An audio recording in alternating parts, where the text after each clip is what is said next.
په خوب کې د خوشحالۍ او خفګان نښې. لومړۍ زاویه: انسان له پیله تر ننه پورې د خوبونو له نړۍ سره یو ژور پټ او اسرارناک تړاو لري. کله چې انسان ویده شي نو بدن آرام اخلي، خو روح بیا یو بل سفر پیلوي. هغه سفر چیرې چې نه منطق حاکم وي، نه وخت، نه فاصله، هلته یوازې نښې وي. هغه نښې چې ځینې د خوشحالۍ زیری راوړي او ځینې د خفګان، ازموینې او خبرداري.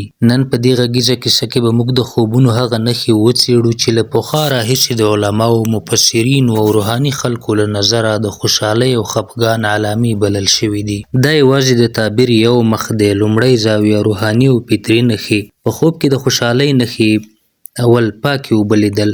کله چې انسان په خوب کې پاکې، صفا او روانې اوبه وویني، دا د زړه د پاکوالي، د غمونو د ختمېدو او د خوشحالۍ نښه بلل کېږي. که څوک په پاکو اوبو لامبي، کله چینې اوبه څښي، که باران پرې په نرمه بڼه اوري، دا ټولې نښې دا پیغام لري: ستا ژوند کې به د اسانتیا دروازې پرانیستل شي. دوهم، رڼا او نور.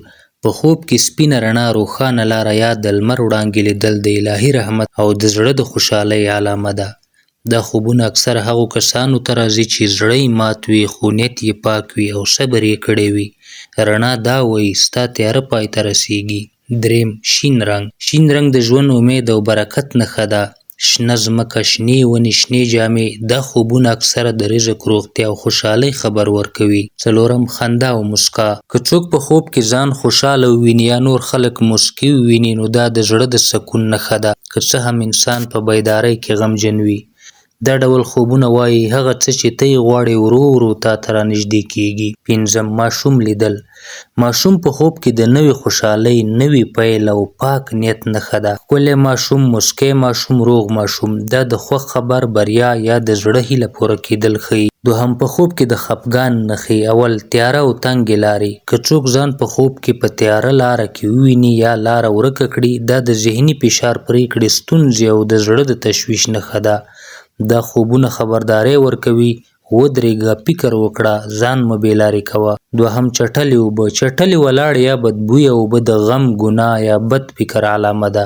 که څوک دا اوبه وڅښي یا پکې ولویږي، نو دا د روح د دروندوالي نښه ده. دریم، ژړا.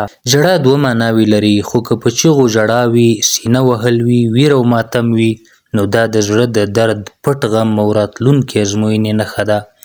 څلورم، مات شیان. ماتې هندارې، مات کور، مات کالي یا مات بوټان. دا ټول د ناامیدۍ، تاوان یا د باور ماتېدو علامې دي. پنځم، لوېدنه. که څوک په خوب کې له غره ولویږي، له لوړې ودانۍ را ولویږي، دا د کنټرول له لاسه وتل او د ویرې نښه ده. یو مهم حقیقت: ټول خوبونه یو شان نه وي. یو خوب د خوشحالۍ نښه کیدای شي، خو بل کس ته د خبرداري علامه. د خوب تعبیر د دې شیانو سره تړاو لري: د خوب کوونکي حالت، د هغه نیت، د هغه ورځنی فکر. پای: خوبونه خبرې کوي، خو په اشاره، نښه او رمز. ځینې خوبونه تا خوشحاله کوي، ځینې دې ویرول غواړي او ځینې دې سمې لارې ته رابلل غواړي. که ته خوب ته غوږ ونیسې، نو خوب به تا ته ځان وپېژني.